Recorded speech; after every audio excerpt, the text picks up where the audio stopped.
নমস্কার, খবর শুনছেন 24 নিউজ বাংলা চ্যানেল থেকে। শনিবার জানাবো আজকের 20টি গুরুত্বপূর্ণ তাজা খবর। শুরুতেই সংবাদ শিরোনাম। হুমায়ুন কবিরের সঙ্গে গোপন আঁতাত, দিল্লিতে বোঝাপড়া, ভিডিও বিতর্কে মুখ খুললেন শুভেন্দু অধিকারী। ছেলেকে ক্রিকেটার বানাতে বিক্রি করেছিলেন বাড়ি, ধার শোধ করতে পারেননি কেকেআরকে হারানো মুকুলের বাবা জেলও খেটেছিলেন। গ্যাস সিলিন্ডার পেতে আর ঝামেলা নয়, বুকিং এবং ডেলিভারিতে বড় সিদ্ধান্তে স্বস্তি গ্রাহকদের। ভোটের আগে তৃণমূলে বড় ধাক্কা, এই আসনে প্রার্থীর মনোনয়ন বাতিল, কে হচ্ছেন নতুন মুখ। মুসলিমদের সততা নিয়ে ছিনিমিনি সইব না, হুমায়ুন কবিরের সঙ্গ ছেড়ে গর্জে উঠল মিম। নিজের বাড়ি গাড়ি নেই, পানিহাটি সিপিএম প্রার্থী কলতানের নামে 8টি এফআইআর, ব্যাংকে কত টাকা আছে। সিঙ্গুর নিয়ে কোনো মাস্টার প্ল্যান আছে বিজেপির, সংকল্প পত্রে বড় ঘোষণার শাহর। কান খোলা রেখে শুনে নিন, দিলীপ ঘোষকে কি হুঁশিয়ারি দিলেন জয়প্রকাশ মজুমদার। ভোটের মুখে বড় ধাক্কা, সিজিও কমপ্লেক্সে লঙ্কাকাণ্ড, সুজিত রথিনকে নিয়ে যা ঘটল জানলে চমকে যাবেন। বাংলার মসনদ দখলে অমিত শাহের মাস্টার স্ট্রোক, আজই কি খুলছে সেই গোপন সিন্ধুক। জয় বাংলা স্লোগান শুনে তৃণমূল নেতাকে জাপটে ধরে চুমু বিজেপির প্রার্থী রুদ্রনীলের, ভাইরাল ভিডিও। শুভেন্দুর চালে বিপাকে তৃণমূল প্রার্থী, মনোনয়ন বাতিলের আশঙ্কায় আইনি রক্ষা কবচ চাইলেন পবিত্র কর। সুচিত্রা সেনের রূপের গোপন ম্যাজিক, মেকআপ রুমে ঢোকা নিষিদ্ধ ছিল কেন, ফাঁস হলো সেই রহস্য। হুমায়ুনের ভিডিও বিতর্কের মধ্যে দল ছাড়লেন রাজ্য সভাপতি, কোষাধ্যক্ষের পদত্যাগে বিপাকে বাবরি মসজিদ ট্রাস্টও। আপনাদের কাছে একটা অনুরোধ রইল, আমরা প্রতিদিন চেষ্টা করি আপনাদের জন্য সঠিক, সংক্ষিপ্ত এবং নিরপেক্ষ খবর পৌঁছে দিতে। আমাদের এই ছোট্ট চেষ্টাকে যদি আপনার ভালো লাগে তাহলে দয়া করে একটা লাইক দিয়ে পাশে থাকার বার্তা দিন। আপনাদের একটা লাইকই আমাদের আগামী দিনের অনুপ্রেরণা। এবার এক এক করে দেখে নেব বিস্তারিত খবর। বিধানসভা নির্বাচনের আগে ফের এক স্টিং অপারেশন, আর তাতেই তোলপাড় রাজ্য রাজনীতি। হুমায়ুন কবিরের একটি ভিডিও ফাঁস করেছে তৃণমূল, যাতে একের পর এক বিস্ফোরক দাবি করতে শোনা গিয়েছে আম জনতা উন্নয়ন পার্টির প্রধান হুমায়ুনকে। বিজেপি নেতৃত্বের সঙ্গে যোগাযোগের কথা মেনে নিয়েছেন তিনি। বিরোধী দলনেতা শুভেন্দু অধিকারীর সঙ্গে নিজের কথোপকথন তুলে ধরেছেন। দিল্লি গিয়ে বিজেপির নেতৃত্বের সঙ্গে সাক্ষাতের কথাও জানিয়েছেন। দিনভর সেই নিয়ে চর্চার মধ্যে এবার মুখ খুললেন শুভেন্দু। বৃহস্পতিবার হুমায়ুনের ওই ভিডিও ফাঁস করেছে তৃণমূল। সংবাদ মাধ্যম ওই ভিডিওর সত্যতা যাচাই করেনি, তবে সেটি এখন রাজ্য রাজনীতির জল্পনার কেন্দ্রবিন্দুতে। তাকে নিয়ে হুমায়ুনকে যা বলতে শোনা গিয়েছে, এবার তা নিয়ে মুখ খুললেন শুভেন্দু। তার কথায়, আমার কথা ছেড়ে দিন, মধ্যপ্রদেশের মুখ্যমন্ত্রী পিএমওর কথা হয়েছে, মধ্যপ্রদেশ সরকারের উচিত বিশেষ তদন্ত করা। ক্রিকেট বিশ্বের নজর মুকুল চৌধুরীর উপর। প্রকাশ্যে এলো মুকুল ক্রিকেটার বানানোর জন্য তার বাবার লড়াই। তিনি বাড়ি বিক্রি করে দিয়েছিলেন, ধার শোধ করতে না পেরে জেল খেটেছেন। রাজস্থানের অখ্যাত গ্রামের ক্রিকেটার কিভাবে তাবড় বোলারদের পিটিয়ে দলকে একার হাতে ম্যাচ জিতিয়েছেন তা নিয়ে এখনো আলোচনা চলছে। এবার প্রকাশ্যে এলো মুকুলকে ক্রিকেটার বানানোর জন্য তার বাবার লড়াই। তিনি বাড়ি বিক্রি করে দিয়েছিলেন, ধার শোধ করতে না পেরে জেলও খেটেছেন। অবশেষে বৃহস্পতিবার আস্থার দাম দিয়েছেন ছেলে। রাজস্থানে ঝুনঝুন জেলার খেদারকি ধানি গ্রামের ছেলে মুকুল, তার নিলামে 2.60 কোটি টাকা কিনেছিল লখনৌ। তিনি প্রথমেই প্রতিজ্ঞা করেছিলেন বাবার যা দেনা আছে সব শোধ করে দেবেন। মুকুলের বাবা দিলীপ টাইমস অফ ইন্ডিয়াকে বলেছেন, 2003-এ গ্র্যাজুয়েট হই, সেই বছর বিয়ে হয়। স্বপ্ন ছিল ছেলে হয়ে তাকে ক্রিকেটার বানাবো। পরের বছর ছেলে হয়। ছোটবেলাতেই ওর হাতে বল ব্যাট তুলে দিয়েছিলাম। ক্রিকেটার বানাতে যা দরকার তাই করেছিলাম। এত ছেলে ক্রিকেটার হলে আমার ছেলে কেন হবে না। মধ্যপ্রাচ্যে বিশ্বযুদ্ধের ফলে বিশ্বজুড়ে দেখা দিয়েছে জ্বালানি তেল এবং গ্যাসের আকাল। এর ফলে হু হু করে বেড়েছে জ্বালানি তেলের দাম, পাশাপাশি বৃদ্ধি পেয়েছে গ্যাসের দাম। এছাড়াও সময় মতো গ্যাস পাওয়াও যাচ্ছিল না বহু জায়গায়। তবে এবার কেন্দ্র সরকার দেশের জ্বালানি সরবরাহ নিয়ে বেশ কিছু গুরুত্বপূর্ণ তথ্য প্রকাশ করেছে।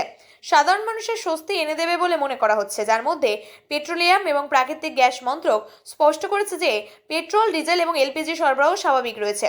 ফলে সাধারণ মানুষের আতঙ্কিত এবং অপ্রয়োজনীয়ভাবে সিলিন্ডার কেনাকাটা না করার পরামর্শ করেছেন। গ্রাহকদের সুবিধায় বড় পদক্ষেপ, এলপিজি বুকিংয়ে ডেলিভারিতে বদল। জানা যায়, এই গ্যাস সরবরাহ এবং চাহিদার মধ্যে ভারসাম্য বজায় রাখার জন্য বেশ কয়েকটি নিয়মেরও পরিবর্তন করা হয়েছে, যার মধ্যে রিফাইনারগুলি উৎপাদন বাড়ানো এবং গ্যাস বুকিংয়ের সময়সীমা 21 দিন থেকে বাড়িয়ে 25 দিন করা হয়েছে। পাশাপাশি গ্রামাঞ্চলে তা 45 দিন করা হয়েছে, যার ফলে সরবরাহের উপর চাপ একদিকে যেমন কমবে, অপরদিকে সবার জন্য উপযুক্ত বিতরণ নিশ্চিত হবে বলে বলে মনে করা হচ্ছে। রাজ্যের শাসক দল তৃণমূল কংগ্রেস বড় ধাক্কা খেল। কৃষ্ণনগরের উত্তর বিধানসভা কেন্দ্র থেকে তৃণমূলের প্রার্থী অভিনব ভট্টাচার্যের মনোনয়ন আইনি জটিলতার কারণে বাতিল করা হয়েছে। প্রশাসনিক সূত্রের মতে, রাজ্য সরকারের সঙ্গে ব্যবসায়িক চুক্তি সংক্রান্ত সমস্যার জন্য গণপ্রতিনিধিত্ব আইনে 9 ধারায় মনোনয়ন বাতিল করা হয়েছে। গত মঙ্গলবার মুখ্যমন্ত্রী মমতা বন্দ্যোপাধ্যায় শান্তিপুরের একটি জনসভায় অভিনব ভট্টাচার্যকে কৃষ্ণনগরের উত্তরের প্রার্থী হিসাবে পরিচয় করিয়ে দেন, তার প্রশংসা করেন। কিন্তু নির্বাচন অনুযায়ী যদি কোনো ব্যক্তি সরাসরি সরকারি কাজে যুক্ত থাকেন বা সরকারের কাজে তার ব্যবসার স্বার্থ থাকে, তাহলে তিনি নির্বাচনে অংশ নিতে পারেন না। এর ক্ষেত্রে নির্বাচন কমিশন পর্যবেক্ষণ অনুযায়ী সরকারি কাজ বা সরবরাহের সাথে যুক্ত থাকা অবস্থায় মনোনয়ন দাখিল করতে আইন বিরুদ্ধ। উল্লেখযোগ্য বিষয় হলো, শাসক দলের কোনো প্রার্থী যদি সরকারের সঙ্গে কোনো ধরনের ব্যবসায়িক লেনদেনে জড়িত থাকেন বা সরকারি কাজ করেন, তাহলে 9 ধারায় প্রার্থীরা বাতিল হতে পারে। এই পরিস্থিতির কথা মাথায় রেখে তৃণমূল কংগ্রেস আগেই বিকল্প প্রার্থী প্রস্তুত রেখেছিল।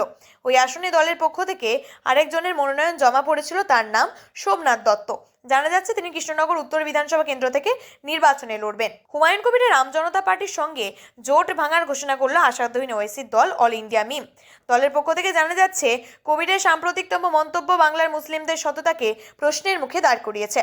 সম্প্রতি তৃণমূল কংগ্রেসের পক্ষ থেকে হুমায়ুন কবিরের একটি ভিডিও প্রকাশ করা হয়েছে। সেই ভিডিও সত্যতা যাচাই করেনি সংবাদ মাধ্যম। অন্যদিকে, যেখানে তাকে বিজেপির সঙ্গে ঘনিষ্ঠ যোগাযোগের কথা বলতে শোনা গিয়েছে, এই ভিডিওকে ঘিরেই রাজ্য রাজনীতিতে তোলপাড় শুরু হয়েছে। তৃণমূলের দাবি, সংখ্যালঘু সম্প্রদায়কে বিভক্ত করার জন্য এটি একটি গভীর ষড়যন্ত্র। তবে হুমায়ুন কবির এই ভিডিওকে এআই জেনারেটেড বা কৃত্রিমভাবে তৈরি বলে দাবি করেছেন এবং আইনি ব্যবস্থা নেওয়ার হুঁশিয়ারি দিয়েছেন। বিধায়ক নির্মল ঘোষের পুত্র তীর্থঙ্কর ঘোষকে বিজেপির টিকিটে লড়বেন আরজিকরের নির্যাতিতা চিকিৎসকের মা। কলতানকে লড়তে হবে তাদের বিরুদ্ধে। পানিহাটি কেন্দ্র থেকে এবারে তরুণ নেতা কলতান দাশগুপ্তকে টিকিট দিয়েছে সিপিএম। এই প্রথম বিধানসভা ভোটে লড়ছেন তিনি। গত 7 এপ্রিল নিজের মনোনয়নপত্র জমা দিয়েছেন। হলফনামে দেখা যাচ্ছে, কলতানের নামে 8টি এফআইআর রয়েছে। 8 বার পুলিশের খাতায় নাম উঠেছে তার। ভয় দেখানো, অশান্তির সৃষ্টি, ষড়যন্ত্র সহ একাধিক ধারায় তার বিরুদ্ধে মামলা ঝুলছে। পানিহাটি কেন্দ্র থেকে এবার তৃণমূলের প্রার্থী করেছে বিধায়ক নির্মল ঘোষের পুত্র তীর্থঙ্কর ঘোষকে।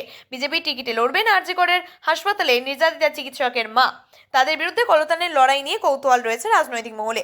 পুরো দমে প্রচার চালাচ্ছেন সিপিএম প্রার্থী। কলতানের বিরুদ্ধে টালা থানায় 2টি, বিধাননগর পূর্ব থানায় 2টি, বিধাননগর ইলেকট্রনিক্স কমপ্লেক্স থানায় 1টি, উল্টোডাঙ্গা থানায় 1টি এবং নিউ মার্কেট থানায় 1টি এফআইআর রয়েছে। সরকারি কর্মীকে ভয় দেখানো, অশান্তি সৃষ্টি, ভুয়ো খবর ছড়ানো, ঘৃণা ছড়ানো, ষড়যন্ত্র, খুনের চেষ্টা, সরকারি সম্পত্তির ক্ষতি সহ একাধিক যোগ করা হয়েছে এই মামলাগুলিতে। তবে কোনো ক্ষেত্রে এখন চার্জ গঠন করা হয়নি। কলতান জানিয়েছেন, আরজিকর আন্দোলন, স্বাস্থ্য ভবনের সামনে প্রতিবাদ, বিকাশ ভবন অভিযান, খাদ্য ভবনের সামনে বিক্ষোভ এবং প্রাথমিক শিক্ষা দপ্তরের বিরুদ্ধে আন্দোলনের সময় তার বিরুদ্ধে এফআইআরগুলি করা হয়েছে। হাই ভোল্টেজ সভা করেছিলেন প্রধানমন্ত্রী মোদী। সেই সভা থেকে রাজ্যের তৃণমূল সরকারকে একের পর এক আক্রমণ করেন তিনি। শিল্প প্রসঙ্গ কার্যত এড়িয়ে গিয়েছিলেন তিনি। পশ্চিমবঙ্গে শিল্প ফেরানো নিয়ে কোনো প্রতিশ্রুতি দেননি তিনি। শুধু বার্তা দিয়ে বলেছিলেন, রাজ্যে আইন শৃঙ্খলা পরিবর্তন ঘটলে তবেই বিনিয়োগ আসবে। তাই মোদীর সভা শেষ হওয়ার পর সংবাদ মাধ্যমের সামনে ক্ষোভ উগরে দিয়েছিলেন স্থানীয় বাসিন্দাদের একাংশ। সেই সিঙ্গুরে আজও একবার চর্চায় উঠে এলো। এদিন বিজেপির সংকল্পপত্র প্রকাশের অনুষ্ঠানে সিঙ্গুর নিয়ে সাংবাদিকদের তরফে অমিত শাহকে প্রশ্ন করা হয়েছিল, সিঙ্গুর নিয়ে কোনো মাস্টার প্ল্যান আছে? উত্তরে কেন্দ্রীয় স্বরাষ্ট্রমন্ত্রী বলেন, আগেই তিনি সিঙ্গুর প্রসঙ্গে জানিয়েছেন, কিন্তু কি বলেছেন তিনি? এদিকে বিজেপির ইস্তেহারে ভরসার শপথ হিসাবে শাহ বলেন, সিঙ্গুরে শিল্প পার্ক তৈরি হবে। 50% জমি ছোট শিল্পের জন্য থাকবে। 50% জমিতে বড় তৈরির উদ্যোগ নেওয়া হবে। সিঙ্গুরে ফেরত পাওয়া জমির একটা বড় অংশে এখন শুধুই কংক্রিটের অংশ। কোথাও 70%, কোথাও আবার 90% জমি চাষের অযোগ্য হয়ে পড়েছে বলে দাবি করেছেন স্থানীয় কৃষকরা। একসময় শিল্প সম্ভাবনায় সিঙ্গুরের জমিতে এখন চড়ে বেড়ায় শিয়াল। সিঙ্গুরের রাজ্য রাজনীতির পালাবদল ঘটিয়েছে ঠিকই, কিন্তু নিজেদের জীবনযাত্রা কি পাল্টাতে পেরেছিল? সিঙ্গুরের জন্য অনেকের স্বপ্ন ভেঙেছে, কিন্তু সিঙ্গুরের স্বপ্ন কি বিকশিত হয়েছে? আজও 2 দশক পর উকি দেয় এই প্রশ্নগুলো। দিলীপ ঘোষের এসআইআর প্রক্রিয়ায় বড় পড়েছেন সেই সমস্ত ভোটার। অন্যদিকে তারা দেশদ্রোহী বলে বিতর্কে জড়ালেন খড়গপুরে বিজেপির প্রার্থী। আর এবার দিলীপ ঘোষকে চাঁচাছোলা ভাষায় আক্রমণ জয়প্রকাশ মজুমদারের। এরপর আপনাকে সাবধানে থাকতে হবে দিলীপ বাবু, হুঁশিয়ারি শোনা গেল জয়প্রকাশ মজুমদারের মুখে। যাদের নাম বাদ পড়েছে ভোটার তালিকা থেকে তাদের দেশদ্রোহী বলে বিতর্ক তৈরি করেছেন দিলীপ ঘোষ। এবার দিলীপ ঘোষের দিকে প্রশ্ন ছুড়ে দিলেন জয়প্রকাশ মজুমদার। তিনি বলেন, তাদের ভোট দিলীপ বাবু নির্বাচিত হননি, মোদী নির্বাচিত হননি। আগে নিজের কথা ভাবুন, মোদীকে পদত্যাগ করতে বলুন। এরপর তিনি প্রশ্ন তোলেন, আর দেশদ্রোহী কাদের বলছেন? দেশের লক্ষ্যে বয়স্ক মানুষ, গরিব মানুষ, মহিলা, ছেলে মেয়ে কোলে লাইন দাঁড়িয়ে আছে, তাদের দেশদ্রোহী বলছেন? তারপর দিলীপ ঘোষকে সাবধান করতে শোনা যায় তৃণমূলের রাজ্য সহ সভাপতিকে। এরপর সাবধানে থাকতে বলে দিলীপ বাবুকে ছি ছি ছি ছি। আজ আপনি নির্বাচন কমিশনে নিয়ে এসে নির্বিচারে সাধারণ মানুষের গণতান্ত্রিক অধিকার কেড়ে নিয়ে বাংলাকে সবক শেখাতে যাচ্ছেন। বাংলা কিভাবে নিজেদের সম্মান রাখতে হয়, কিভাবে নিজেদের অধিকার রাখতে হয়, বাংলার মানুষ সেই গণতান্ত্রিক অধিকার রাখবে। এরপরে হুঁশিয়ারি দিতে শোনা যায় জয়প্রকাশ মজুমদারকে। দিলীপ ঘোষের উদ্দেশ্যে তিনি বলেন, জ্ঞানেশ কুমারকে আশ্রয় করে আপনি বাঁচতে পারবেন না। দিলীপ বাবু, কান খোলা রেখে শুনে নিন, বাংলার মানুষ ক্ষেপে গিয়েছে। বিজেপিকে দেখলেই তাদের মনে একটা আক্রোশ তৈরি হচ্ছে।